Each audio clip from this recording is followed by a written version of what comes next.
આ આખી ટાઈગરની સેના એની સાથે છે સાહેબ. અને હું ખાતરી આપું છું કે છેતરભાઈને વધારે સમય જેલમાં નહીં રહેવા દઈએ.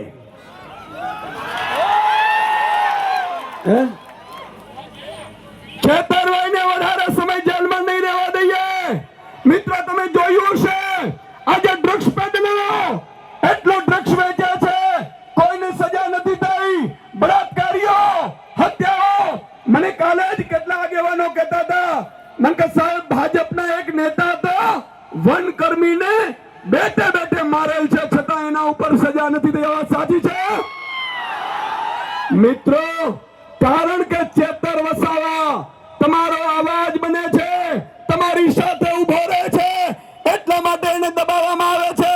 બોલો, એમની સાથે છો તમે? એમની સાથે છો?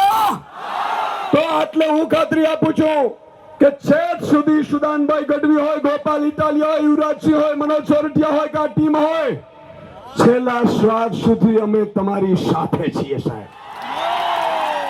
અને વધારે સમય જેલમાં નહીં રહેવા દઈએ. આજે આમ આદમી પાર્ટીની 8 લોકોની મોટી વકીલોની ટીમો સુપ્રીમ કોર્ટ, હાઈકોર્ટ તમામ સ્તરે ગોઠવાઈ ગઈ છે, પણ તમારે એકતા રાખવાની છે.